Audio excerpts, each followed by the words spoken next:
Okay, so this is going to be like a hybrid type of video. Car reveal. I bought a C43 AMG, 2018 used. It's pretty sick. We'll be in the car while we're doing this, but the main video is going to be a Q&A. Well, actually, Logan, you can walk around the car and like show them it. So it's kind of dirty. I haven't gotten it washed since I drove it back. I picked it up from around San Francisco. It has the night package, so it has a black little. The front lip is black. Yeah, that part. And then we'll show you the run interior when we get inside. And then don't show my license plate. Did you? Yeah, I'll re-block that. Will we just like block it? Yeah. And then, oh, this shit's hot. Okay. And then it has black exhaust tips. Can you see it or? Like, yeah. Can you see the plates? No. Okay, AMG badge, so you guys know it's good. Okay, so we're gonna get into the car now, and also shout out to the other Sebastian, Georgiou, for the hat. I stole it from you in LA in December, so thanks. Let's get into the car. Seb's gonna watch this video and then text me and be like, yo, bitch, where's my hat? Okay, so like I mentioned, yeah, I picked this car up, how many days ago? A few days? Like 4 or 5 days? Yeah, so I picked this car up 5 days ago near the Bay, which is near San Francisco. Fun drive, and due to everything going on in the world, you get to just go and drive the car by yourself. So I had a few friends. Where's the headrest? I had a few friends, and then my little brother Logan, the one who's filming. They both came with me, so the Mercedes-Benz dealership literally just tossed me the keys, and they're like, "Okay, go drive it. Like, have fun." Let's hope I don't scrape. This is kind of a... We're good. But yeah, they just like tossed me the keys and they're like, go drive it. Now, if you guys are young and you guys want to buy a nice car, definitely call in before, because that's what I do always when I'm going to go look at a car, because no one takes you serious when you're like under 25 in a Mercedes dealership. Even when I was talking to the sales guy or the manager, people were walking into the dealership and were like looking at me like, really? Is this kid actually going to buy a car? And look at me, bitch, I did. But yeah, this is the car, and then it has red interior. Low, if you want to show them the red interior. It's pretty sick, and it's also pretty loud, so we can so it has the performance exhaust, so it's pretty loud. It does all the pops and shit, and I love that because I don't even have to do an exhaust on this car for it to sound good. It already sounds really good, so that's nice. But now we're literally just gonna go drive around. I was gonna pick up food for Logan, but he's not hungry, so we're just gonna go whip around a little bit because I have dinner in like an hour or two. So we're gonna whip around, answer some questions that you guys have all asked on my Instagram. If you guys don't follow me on Instagram, I'm gonna put this into comfort because Logan's filming and I don't want it to be like this the whole time. But if you guys don't follow my Instagram, you guys definitely should, because I do like Q&As, or I do store reviews and all that stuff. And then I also post my revenue pretty much every single day. Not to show off, but just to show like, you can start a store and in a month you can have it doing stupid numbers it's just life-changing. So yeah, if you want, Logan, you can actually hold my phone and start just reading them off. Because I'm a safe driver, I don't want to be on my phone while I'm driving. Okay. How to deal with PayPal and Stripe money hold. Looking at me. How to deal with PayPal and Stripe holds? Yep. Okay, so here's the thing. I've tried to use PayPal a lot, and I have a store that Logan actually manages. He manages the fulfillment process, he manages the ads, he manages pretty much like everything, right? Yeah. So he manages everything, and that store is like, it brings in like $100 to $300 a day, you would say? Yeah, so it's like $100 to $300, let's just say like 5 to 10 grand a month, which is pretty good. That store, I still use PayPal because I didn't ever scale the store to high numbers. It wasn't something where I went 0 to 10K in like a week or two, because if I did, PayPal has automatic precautions and sort of like thresholds that if you hit, they'll automatically just limit your account and will just automatically ban your account, no matter your shipping times or anything like that. Even if you're ordering in bulk, it doesn't matter. They will hit you with these holds, and then they will end up just disabling your PayPal account. I've tried many times to work around that, and I've never found a fix, which is very unfortunate.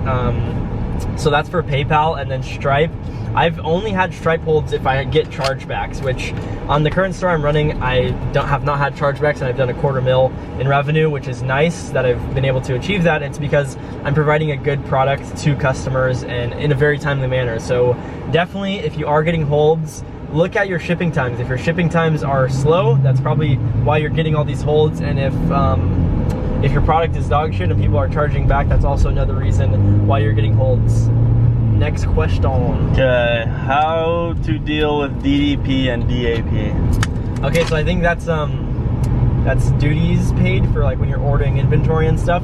For myself, all my suppliers pay for customs fees and all that stuff. It's all included in the price I pay when I order in bulk. So I personally don't want to deal with as much shit as I possibly can. So I will happily pay a larger fee or a larger amount, even if it's just a smaller increase. I'll happily pay more money just to have the supplier handle it, because I believe that's what that question is. I'm not positive, because I just pay the supplier to do all that stuff for me, so I'm not positive if I'm answering that correctly, but correct me if I'm wrong in the comments. But yeah. Are you materialistic? Okay, I have a few materialistic things. Gucci slides, if you drop ship, you don't drop ship if you don't own Gucci slides. And then what else? YSL wallet that I've had for, we've had these 3 years. Yeah, 3 years. And then that's kind of it. I have one pair of Gucci shoes. I went through a phase where I lived in LA and I bought like everything materialistic. Actually, we'll leave it in comfort. I bought materialistic shit all the time because that's what everyone else did, and it was just like something that everyone did. They bought materialistic shit, and that's kind of LA for you. And then I realized that it was kind of dumb, and now I make a lot more money than I made when I was in LA, and this shirt is off of Alibaba. Like literally, I ordered a shit ton of these from Alibaba, and that's what I wear. So I would say no, I definitely was. But I've realized that it's kind of dumb. I like driving fast cars. That's one of the main things I really enjoy. So that's why I bought this car. I had an older M3, and then I sold that and got this one. Super hyped, not at all. Like I don't regret this purchase at all. It's paid for, and like by the time I wake up, one of my stores has already paid for it. So I'm never really like regretful of this purchase, and I don't really consider myself materialistic at all.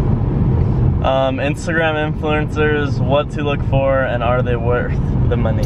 This is actually a great thing, and I'm glad this person asked this, because I had this thought. I think I was in bed last night thinking about this.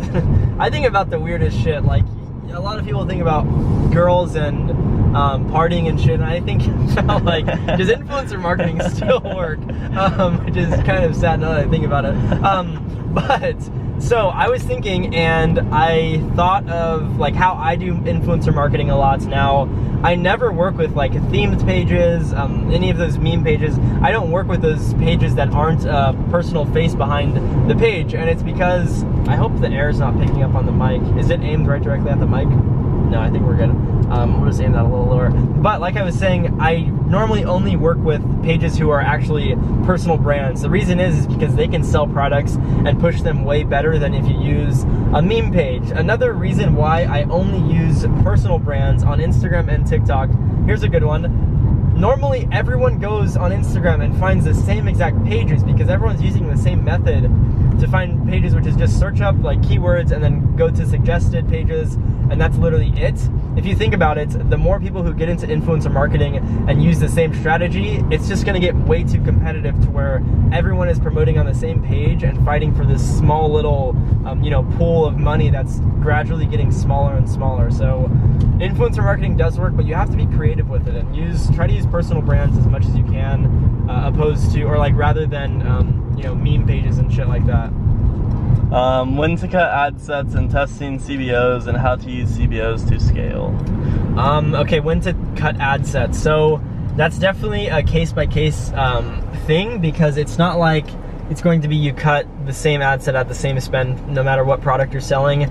I would say it's something to where how much you're willing to lose if you really believe in the product. And hold on, I gotta make a safe turn.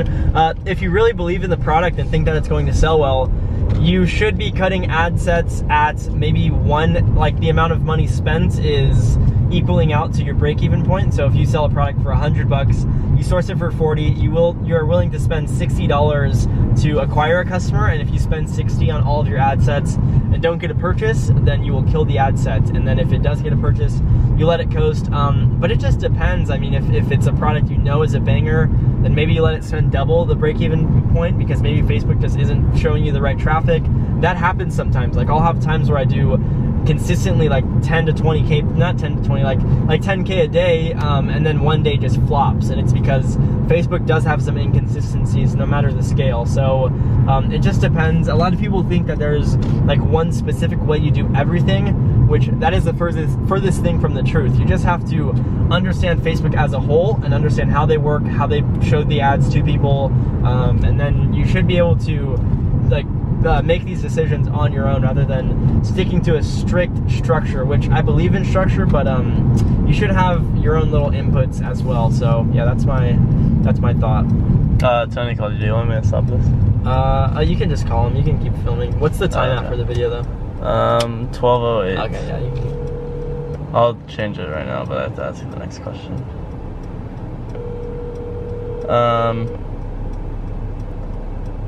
Okay. Will you ever drop a course? We'll wait for Tony to pick up. What's up, Tony? Hey, wait, are you at Zach's?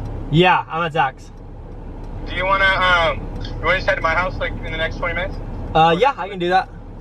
Okay. Alright, dope. Wait, Will you ever drop a course?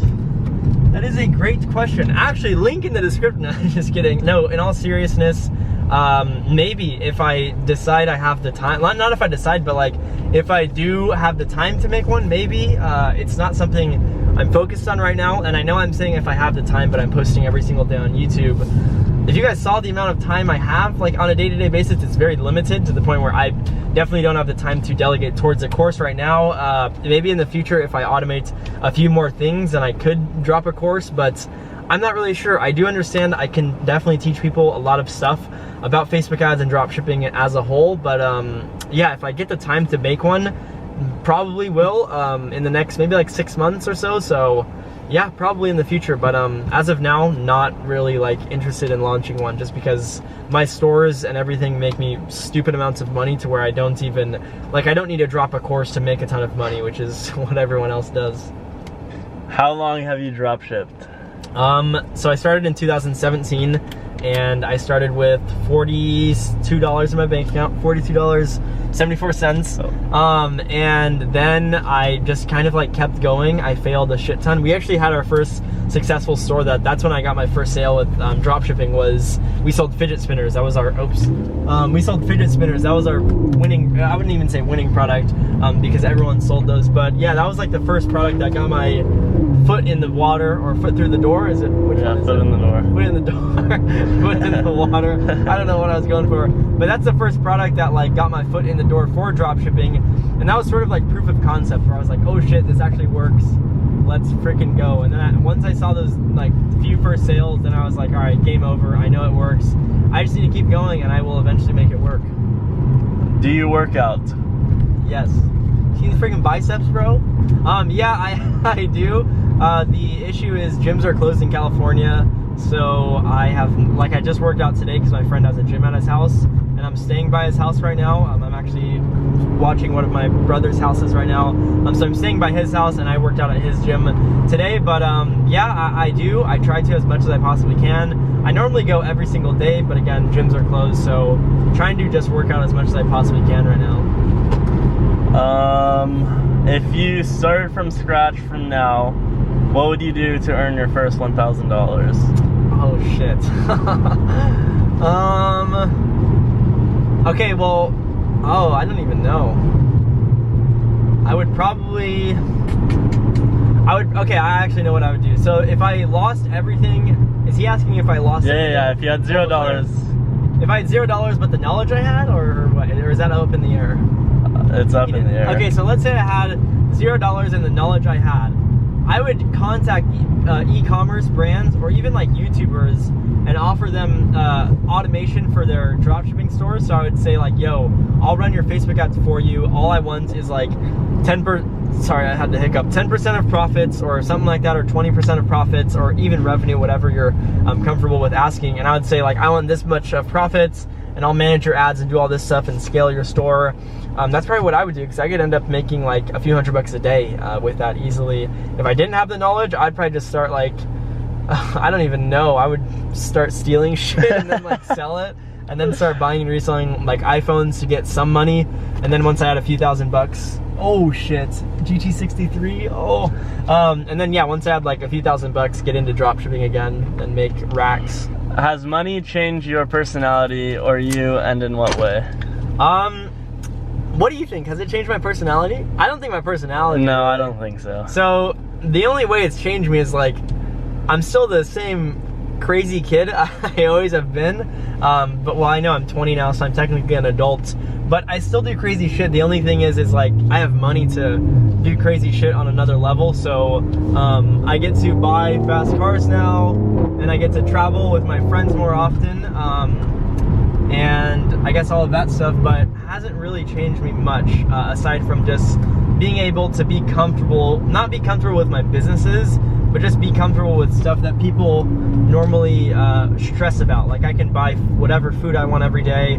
I can book a flight to wherever I want right now. If my parents need help, like financially or anything, I can take care of it, which that's definitely nice. But I don't think as a person, like I haven't really changed. It's not like I'm super arrogant and cocky now. Like I'm still pretty much the same. What are your tips for ads to perform better, like higher ROAS? Okay, so if you want a higher ROAS, there are a few things you need to do. Number one, you need to be targeting interests that aren't normally targeted for that product, just plain and simple. And I know I've mentioned this in some other videos, and people are like, well then the next question is, how do you target better interests? Or like, how do you do targeting? That just takes time. You have to just build up the mindset and the thought process of being able to do that type of stuff. For myself, I've been running Facebook ads since 2017, and I've been through the ads where it's like, hold on, I gotta pass this guy. I've been through the times where I target the same exact interests as other people, and it doesn't work. It works when I target new interests or have different angles with products and stuff like that. So I would say the biggest thing, you have to find these pockets of interest that have not been tapped into much, which does get a little difficult. And then you have to be creative with how you're doing your how you do your angles of the product. So offer it to like for a unique other audience, or do something creative. I'll try to make a video more in depth on that, because I want to make sure you guys understand exactly what I'm talking about. But generally speaking, that's kind of what you have to do. Okay, let's see. We'll do like one or two more. Okay, how do you find trustworthy VAs or people to fulfill orders for you? Personally, I don't really like using VAs. I like doing people I know. I like hiring people I know, which, like my little brother, literally, he handles a lot of the stuff that I would rather outsource, and I pay him well. So I would say if you guys can, try to find someone you know. It's definitely going to be an easier thing to do than teach someone that knows nothing, that doesn't even live anywhere remotely close to you. So I would definitely suggest potentially looking into finding a VA to manage this stuff. Or sorry, not a VA, potentially finding, because I'm driving and answering this, so it's hard to multitask, but potentially find someone you know to handle this stuff, because it may be a smoother ride rather than having some random person do your orders, and they may do it wrong, which happened to me quite often. Did you invest into other businesses besides e-com?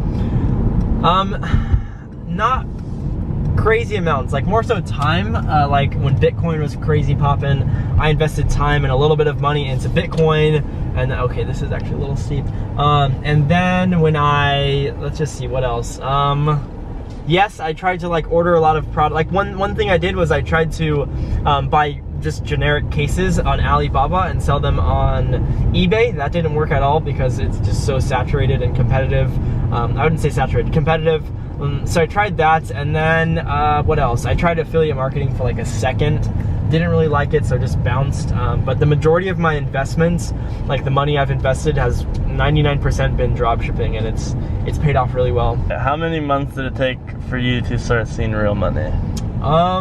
Okay, I mean, like, Logan, you answer this one, because I'm not trying to say this in an arrogant way, but like our gauges of like real money are probably a little different. How much would you say is real money? I don't know. I think like $1,000 a day. Yeah, I was thinking like $1,000 or $2,000 a day. Okay. So let's park this bitch. I would say like I started making. I had times where in high school I was doing like $1,000, a few $1,000 every few days. Like I remember on YouTube I dropped an iPhone reselling course, and then I dropped a basic dropshipping course that was honestly terrible, and I'm ashamed of selling it. But I dropped a course like early on when I barely knew influencer marketing. Not barely, I knew influencer marketing, but I shouldn't have dropped the course, and I did, and that brought me in like a few $1,000s the first day on launch. So like that was when I started seeing money to where it's like I can now do stuff, and I have money to do things. So I would say when I was like 18, I probably. How to do the pricing of products, like how to price products. So normally I go at minimum 3x. You want to look at competitors and see what they're pricing their products at, because that definitely has a somewhat determines what you want to sell your product for, but not necessarily, because sometimes you can price your product higher than competitors, sometimes you want to price it lower. So get a general understanding of what everyone else is selling them for, and then also, and we can get out of the car now, or well, I'll answer this last one. But also, shit, what was I saying? Oh, also, you have to test though, like test the price and see if it works, because sometimes you can bump the shit up of like bump up the price a lot on the product and still make good profitable sales with Facebook. So it definitely does depend. That's a Q&A for like questions and answers, and then here's again the new car. C43, I forgot what it was. C43 AMG. Pretty freaking sweet car. I like it a lot. I think that's about it though. Hope you guys did enjoy. If you did, smash the like button, click subscribe below, and I will see you guys in tomorrow's video. Peace.